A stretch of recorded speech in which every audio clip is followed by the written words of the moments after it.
Bonjour à tous. Je veux que vous preniez quelques secondes pour faire ceci.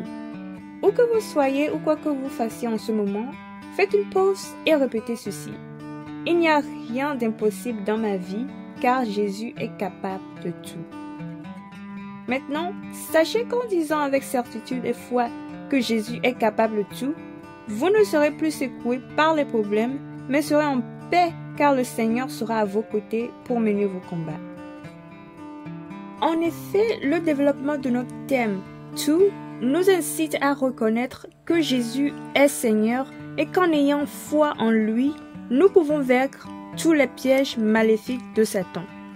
Comme nous l'avons vu, le diable a un programme qui est de faire autant de victimes en tendant toutes sortes de pièges pour que les gens y tombent. Aujourd'hui, nous allons découvrir un autre de ces pièges, qui est le piège de la crainte des hommes. Cela dit, rentrons dans le vif du sujet. Tout d'abord, il est important que vous compreniez une chose. Dieu vous ayant créé à son image, vous a envoyé dans ce monde, dans votre famille, votre quartier, votre école, votre lieu de travail et bien évidemment dans cette génération. Et avant de vous envoyer, il savait ce qui se passait dans le monde à cette époque et ce que vous rencontrerez une fois sur Terre.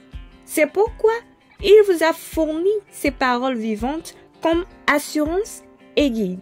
Maintenant, allons dans la Bible pour voir certaines de ces paroles dans le livre de Matthieu, le chapitre 10, le verset 28 au verset 31, qui se lit comme suit.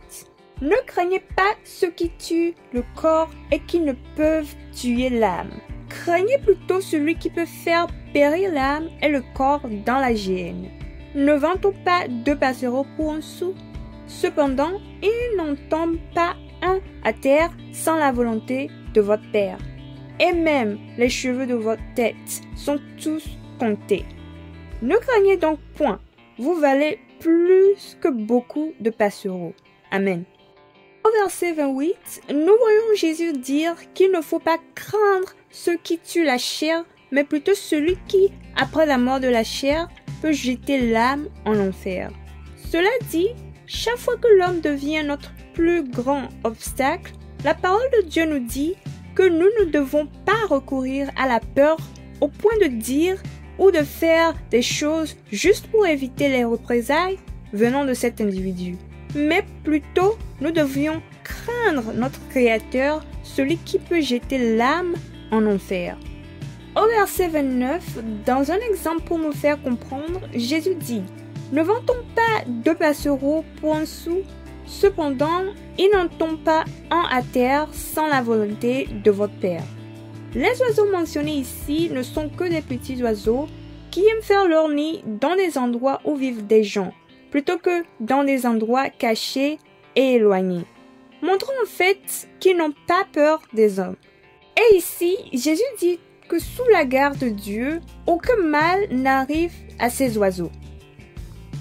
Au verset 30, Jésus continue et dit « Et même les cheveux de votre tête sont tous comptés. » Nous rappelons que lui, le Seigneur, est le seul à pouvoir assurer la sécurité et l'assurance de nos vies.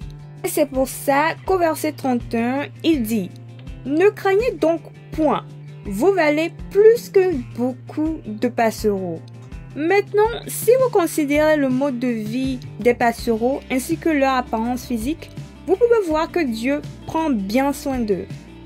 Cependant ici, Jésus nous dit à vous et à moi que nous comptons bien plus que ces oiseaux pour Dieu et que nous ne devons donc rien craindre. Bien-aimés en Christ, au fur et à mesure que nous vivons et interagissons avec les gens du monde, nous rencontrerons différentes personnes avec des rôles sociaux et des personnalités différentes. Mais comme la Bible nous l'enseigne, nous devons toujours leur montrer du respect. Cependant, si une personne devient un outil du diable pour effrayer les autres, rappelez-vous que Jésus vous a dit de ne pas avoir peur de l'homme. Si les circonstances vous poussent à céder à la peur, rappelez-vous que cette personne n'est qu'un homme et tournez-vous vers Dieu, celui qui a le pouvoir sur la chair et l'âme et qui se soucie beaucoup de vous. Adressez-lui des prières sincères pour qu'il vienne à votre secours, et puisque sa parole est amen, il démontrera qu'il est capable de tout et fera en sorte que sa volonté s'accomplisse dans votre vie.